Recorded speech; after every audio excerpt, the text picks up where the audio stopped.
अजीब हादसे में गरीब फरिश्ते। गुज़िश्ता रोज शालीमार एक्सप्रेस कराची से लाहौर जाते हुए मेहराबपुर से चंद किलोमीटर आगे एक बड़े हादसे से तो बाल बाल बच गई, मगर कुछ वक्त के लिए वीराने में खराब हो गई।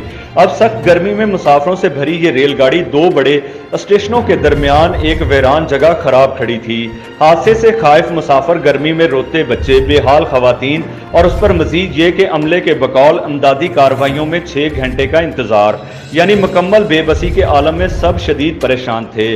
मगर अचानक एक अजब तमाशा शुरू हो गया। दूर किसी टीले से रेलगाड़ी खराब देखकर एक देहात के बासी कतार अंदर कतार रेल की तरफ आना शुरू हो गए। किसी के हाथ में पानी का बर्तन, किसी के हाथ में घड़ा, कोई जग उठाए हुए और कोई दूध का बर्तन। एक बुजुर्ग अपनी पगड़ी में बर्फ उठाते हुए तो कुछ नौजवान बोरियां भरकर बर्फ ला रहे हैं। हर एक की ख्वाहिश थी कि मुसाफिर उसे खिदमत का मौका दें। कुछ ही लम्हे बाद एक टूटे फूटे रिक्शा पर चने पुलाव की भरी हुई देग भी ला दी गई। इन गरीब लोगों के पास कीमती बर्तन तो ना थे, सो वो लोग चावल खिलाने के लिए मिट्टी की बनी हुई प्लेटें ले आए। यूं इन सब ने ये तमाम चीज़ें बांटना शुरू कर दी।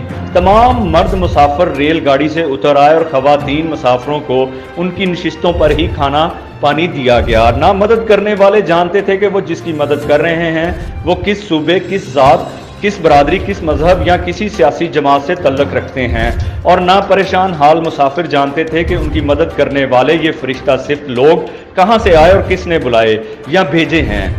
बस इंसानियत, पाकिस्तानियत और एहसास का एक ऐसा रिश्ता था जिसको सिंध मेहराबपुर के करीब गोट 9 पुत्रा के ये गरीब मस्कीन लोग इन मुसाफरों के साथ निभा रहे थे। इस बात में कोई शुबा नहीं कि वतन अजीज का गरीब तरीन तबका भी मुश्किल वक्त में अपने हम वतनों के लिए जान भी देने को तैयार हो जाता है। शहर के अंधेरों को एक चिराग काफी है, 100 चिराग जलते हैं एक चिराग जलने से। ये है पाकिस्तान का असल चेहरा।